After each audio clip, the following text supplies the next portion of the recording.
나는 밀리터리 덕후다. 본격 밀리터리 팟캐스트 밀떡을 시작합니다. 청취자 함께 경례 밀떡. 하로. 안녕하세요, 박찬준입니다. 안녕하세요, 놀러온 남자 정명석 정작입니다. 안녕하세요. 월간 플래툰 이준규 기자입니다. 네, 이렇게 밀떡이 시작됐습니다. 지난 시간에 KDDX에 대해서 전반적으로 한번 소개를 시켜드린 적이 있습니다. 네네. 그 이후에 한번 기회가 되면 요소별로 좀 더 자세히 설명을 드리는 시간도 가져볼까 했는데요. 이번 시간 한번 가져보도록 하겠습니다. KDDX는 관심이 되게 많아서 엔진 샤프트서부터 하나하나 다 얘기해도 저는 귀담아 들을 수 있을 자신이 있습니다. 이게 미니 그렇습니까? 이지스함을 말씀하시는 그렇죠. 거죠? 통합 마스터에다가 여러 가지 새로운 요소들이 많이 들어가고 그렇죠. 함체도 되게 예뻐요. 깔끔하게 지금 나온 모형들이. 그래서 저는 굉장히 기대하고 있습니다. 우리나라의 건암 건조 기술은 뭐 그게 민간용이든 아니면 이제 군용이든 탑 클래스잖아요. 그렇죠. 이제 뭐 세계 1위 수주한 적도 있으니까요. 심지어 수주량에서. 미 해군의 이 관련 사성 장군 또는 삼성 장군들이 수시로 방한하고 있어요. 어쩌면 우리한테 수주를 맡길 수도 있어요. 왜냐하면 미국 지금 조선소 사장이 별로 안 좋은데 중국 해군은 계속 따라오고 있고 미국 해군은 삽질을 좀 많이 했거든요, 최근에. 엄청 했죠. 네. 주말투부터 해가지고 엄청 했습니다. 그래서 그거를 격차를 좁혀야 되는데 말씀하신 대로 미 해군 관계자는 미국 내부의 조선소는 1년에 한 2척? 예. 많아야 2척이니까 이렇게 되면 진짜 중국 해군에 따라잡히는 거죠. 그렇죠. 이미 대수에서는 중국 해군이 넘어섰죠. 미 해군을. 그런 걸 봤을 때 우리나라는 그렇게 막 실패다라고 했던 함선들이 생각보다 많진 않은 것 같아요. 물론 무기 체계에 따라서 요소를 볼 때는 그런 실패도 있습니다만 김 PD님 말씀에 적극적으로 동의하는 게 우리는 커다란 실패는 없었다. 그래서 뭐 건조를 취소하고 몇 조를 날리거나 몇 또는 대값이 한 대로 들어간다든가. 그렇습니다. 네. 몇 천억을 날리거나 이런 정도 수준은 아니었고요. 혹간 이제 그런 것들이 있었습니다만은 바로바로 해결을 했고 이러한 것들은 건암 계획 단계부터 철저하게 준비를 했고 각 요소의 기술들을 그래서 흔히 말하는 핵심 기술 우리가 핵심 기술하는데 그렇죠. 여기서는 굉장한 의미가 내포되어 있는 겁니다. 이러한 기술 하나를 가지고 여러 방면에 파생할 수가 있다는 것. 그런 의미로 핵심 기술이라는 단어를 쓰는 겁니다. 앞으로 여러분들 군사 잡지나 또는 다른 매체에서 이야기를 나눌 때 그것이 핵심이라는 말이 들어갈 그렇죠. 때는 일단 그렇게 생각하셔야 돼요. 이 기술이 많은 부분 응용된다. 이번에는 그러한 부분을 소개시켜 드리기 위해서 이 시간 마련하도록 하겠습니다. 우선 KDDX의 눈이라고 할 수 있는 부분에 대해서 이야기 드리겠습니다. 크게 나누어서 탐지와 추적인 거죠. 군함들은 탐지와 추적이 가장 중요한 그 군함의 눈인 거죠.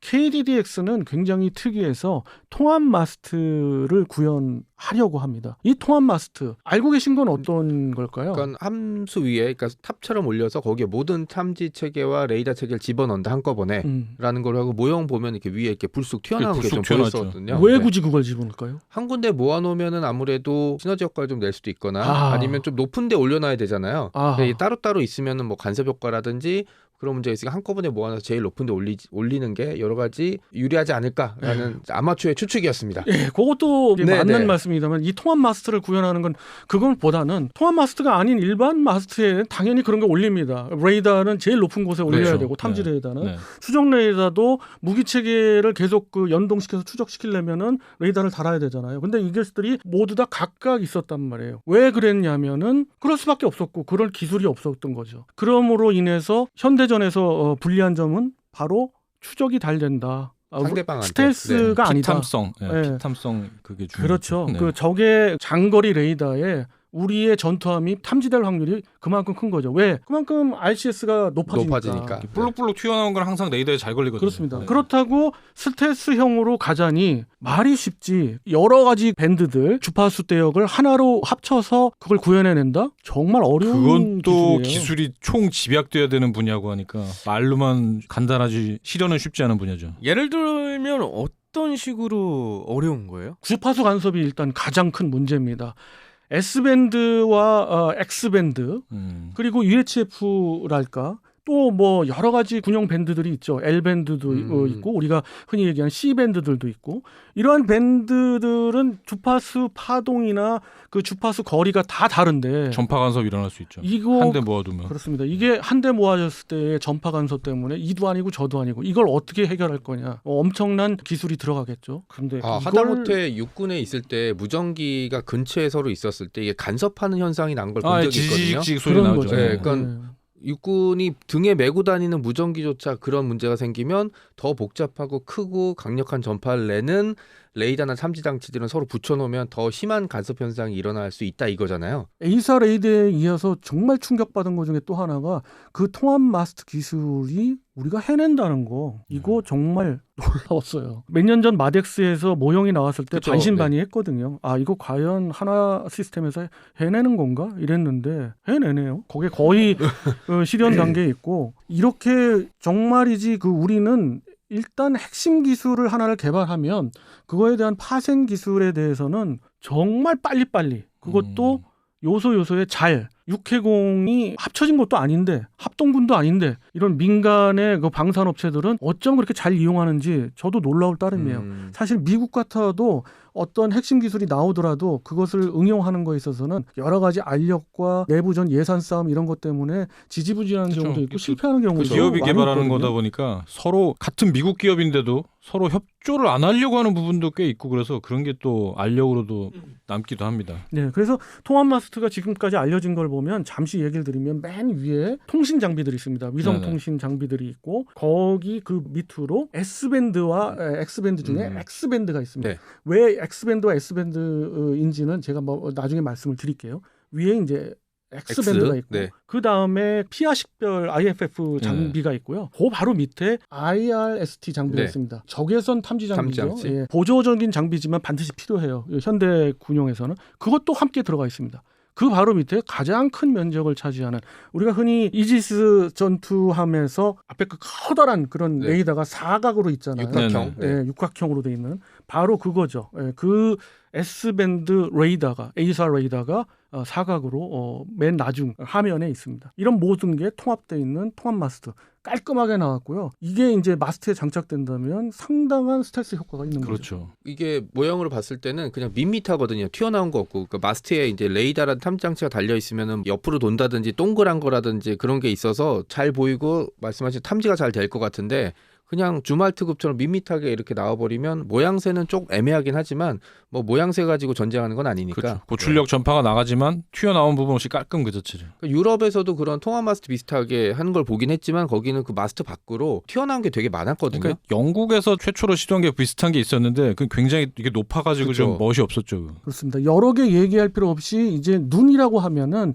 가장 쉽게 드러나는 건 뭐겠습니까? 우선 적을 탐지하는 거죠. 목표물을 탐지하거나 나를 향해 공격해오는 여러 무기체계들을 탐지할 수도 있는 그럼요. 그 탐지 레이더가 일단 우선순위고요. 그 탐지 레이더는 어때야 되겠습니까? 일단 굉장히 장파장이어야겠죠. 그렇죠. 예. 멀리. 네. 그렇습니다. 그런 특성을 보이면서 에이사 레이더에서 구현할 수 있는 것이 S밴드입니다. S밴드인데 S밴드에 다 같은 에이사 레이더라도 성능 문제가 있지 않겠습니까? 성능이 굉장히 좋아야 되는데 지금 전 세계에서 가장 앞서간다고 하는 해군은 역시 미군이잖아요. 그렇죠. 미군 기준으로 보면 이지스 알레이버급 지금 가장 최신형의 전투함에 장착한 스파이 1D를 봤을 때 네. 한 400km 정도의 탐지 거리를 갔거든요. 그에 반해 우리의 KDDX는 얼마나 나갈까요? 실제 그거 상관없이 제 꿈은 한 800km 됐으면 좋겠습니다. 800km. 800km 정도 돼야 좀 편안하게 싸울 거 아니겠습니까? 아직 800km를 달성한 그런 나라는 S밴드 없죠. 레이더는 네. 없는데 사실 그 스파이 6이라고 네. 하는 최신형 레이더가 나오게 된 계기도 바로 스파이 1D로는 좀 부족하다는 거예요. 그러니까 그 말씀은 맞어요. 왜냐? 이제 스탠다드 3까지 구현을 하려면은 그에 맞는 탐지 거리가 필요하거든요. 그렇죠. 400km는 너무 짧아요. 그래서 나온 것이 스파이 6입니다. 네. 스파이 6의 최대 탐지 거리를 뭐 여러 가지 공표된 것들이 사실은 없습니다. 그래서 완전히 신뢰할 수는 없습니다만 400km는 물론 아득히 뛰어넘을 것 같아요. 그렇다고 800km까지 될 거냐 하는 건 조금 퀘션 마크인데. 제 꿈이고요. 네. 예, 물론 그렇습니다. 그래서 굉장히 길어야 된다는 거고 이런 측면에서 KDDX 우리의 S밴드는 사실 업계에서 이야기하기로는 400km 이상의 동등 성능을 낼 수 있다는 거예요. 근데 언론에서는 어떻게 나오냐? 300km로 나옵니다. 네. 그리고 우리의 ROC도 300km입니다. 이거에 대한 의미는 좀 다른데 이게 있어요. 어쨌든 우리의 정조대왕급이나 세종대왕급보다는 조금 하급 그렇죠. 뭐 네. 민이라는 표현을 붙이잖아요. 그래서 표면적으로 보이기에 탐지 거리가 조금 줄어야 되잖아요. 그렇죠. 그래서 300km라고 표면적으로 얘기하는 거예요. 더 큰 배보다 탐지 거리가 길고 하면은 더 큰 배 왜 필요해 이 말이 또 나오죠. 그렇습니다. 그러나 여러분들 그게 얼마나 우매한 또는 우리가 느끼기에는 그거는 어떻게 보면 정말 대국민의 홍보 차원에서 그냥 끄덕끄덕거려지는 이야기지 실질적으로는 그렇지 않을 거 아니에요. 우리는 어떻게 해요? 궁극적으로 샘6나 아니면은 뭐 샘3로 꼭 운영한다는 건 아니지만 그 샘3급을 우리가 구현할 수 있는 우리의 대공 미사일을 개발하고 있잖아요. LSM 만들고 있죠. LSM의 해상형을 만들고 있으니까 당연히 탐지 거리는 그 정도는 돼야 돼요. 그렇죠. 400km는. 그렇다는 얘기는 역으로 얘기하면 지금 한화 시스템에서 은연중 뒤로 얘기하듯 400km 이상 나올 수도 있어요. 그런 에이사 레이더의 성능을 가진 S밴드를 기반으로 한 레이더가 탐지 레이더로 장착이 되고요. 또 한 축에서 또 말씀드리면 이번에는 탐지된 적의 우리를 공격하는 거나 아니면 공격 대상을 탐지했으면 그거를 무기체계를 거기까지 유도할 수 있는 추적 그렇죠. 레이더가 필요하잖아요. 그러니까 상대방을 발견하고 뭔가를 쐈을 때 상대방이 뭐 피하거나 뭐 여러 가지 방식을 쓸 거 아니에요. 가만히 앉아서 당하지는 않을 테니까 그때 그거를 간파하고 위치를 정확히 맞춰서 목표 미사일을 유도하는 기능도 그만큼 중요하죠. 네. 제가 이거 왜 X밴드니 S밴드니 이야기하면은 청취자 여러분들이 안 와닿을 것 같아서 네. 어떻게 보면 일반적인 걸 그쵸. 얘기하는 거예요. 내 눈으로 봤을 때 탐지를 할 때는 뭐가 필요하고 일단 탐지된 거를 갖다 추적할 때는 어느 정도의 특성이어야 되는 거를 쉽게 말씀드리려고 하는 건데 그렇다는 얘기는 탐지됐으면 그것이 어느 정도 타격거리에 다가왔을 때부터는 정밀하게 그 부분을 추적해서 유도해내야 되잖아요. 그러려면 파장은 굉장히 짧지만 레이더의 분해력이 굉장히 강하고 그러니까 디테일 쉽게 얘기 드리면 디테일하게 바뀌어야 되는 그런 특성을 갖는 것은 X밴드가 대표적이죠. X밴드 내지는 C밴드 같은 것들이 주로일 텐데 우리는 X밴드를 선택한 거고 이 X밴드는 바로 아까 앞서 처음에 이야기 드렸던 핵심 기술 그러니까 우리가 보라매의 에이사 레이더, X밴드 기반의 에이사 레이더를 개발했잖아요. 그 기술이 여기에 들어갔어요. 그렇죠. 같은 메이커에서 개발한 게 더 확대돼서 들어간다고 보면 되겠죠. 그렇습니다. 네.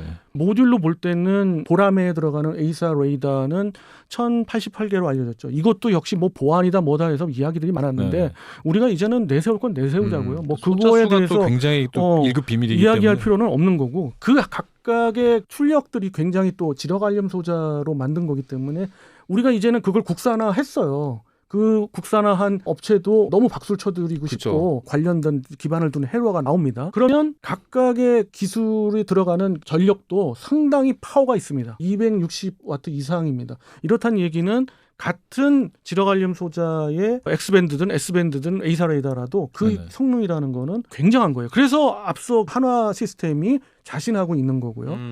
X밴드로 다시 돌아가서 이야기 드리면 짧지만 세세히 볼 수 있는 X밴드 기반의 에이사 레이더를 장착을 하는 겁니다. 그게 이제 상단에 붙는데 그 레이더는 쏘아지는 그 추적거리가 언제부터일까요? 그래도 탐지보다는 좀 짧을 거니까 한 절반 정도로 생각하고 있는 게 아닌가요? 그것은 아니고요. 그래서 이제 상식선에서 말씀드리면 우리가 해상에서는 지구는 둥글지 않습니까? 네네. 그래서 탐지할 수 있는 레이더가 쏴서 탐지할 수 있는 한계가 분명히 있어요. 그렇죠. 탐지라기보다는 지구가 평평하지 않으니까. 그렇습니다. 탐지라기보다는 추적할 수 있는 한계가 있는 거죠. 탐지는 여러 가지 유도 기능을 발휘해서 할 수는 있습니다만은 그리고 또 지상에 뜨는 것보다는 공중에 떠 있는 것들을 탐지하기 때문에 아까처럼 뭐 400km니 300km니 얘기가 나오는 거지만 거기에다가 이제 또 파도도 치니까 그렇습니다. 네. 이걸 추적하는 거예요. 시스킴으로 날아오는 예를 들어서 대한 미사일을 보면 이걸 추적하려면 한계가 있어요. 언제부터냐? 통상 15km 안팎입니다. 생각보다 짧네요. 네.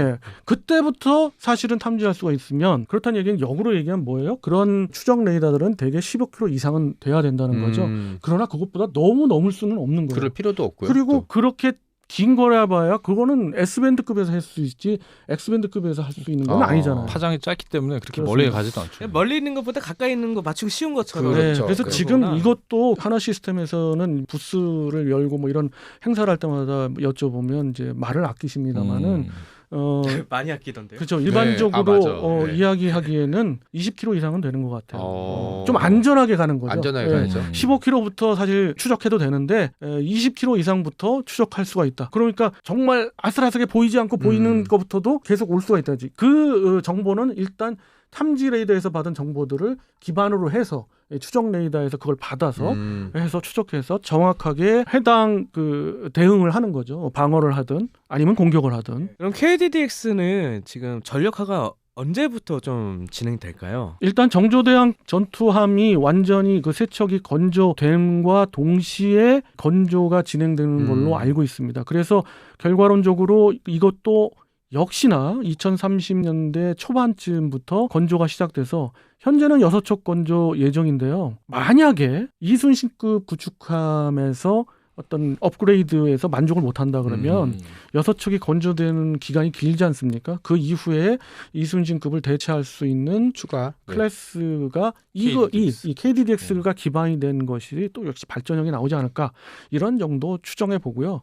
이게 이제 건조가 완전히 된다면은 우리의 대항 해군의 3개의 전대급이 완전히 완성이 되는 거고 그렇다는 얘기는 몰래카 해협이라고 할 수 있는 예상컨대 그렇게 대항에서까지 작전이 가능하고 주변국이 124도 이상 넘어오지만 마라 뭐 이런 얘기에 굳이 그렇게 독도는 우리 땅 뭐 이럴 때 신경 안 써도 되는 그런 수준이 되지 않을까 싶습니다. 이거 역시 우리 패널들과 함께 박수를 쳐드리고요. 네, 그럼요. 계속 잘 진행되길 바라면서 이번에는 KDDX의 눈에 대해서 한번 설명을 드렸고요. 다음 시간 또 다른 주제 갖고 여러분 제대로 찾아뵙도록 하겠습니다.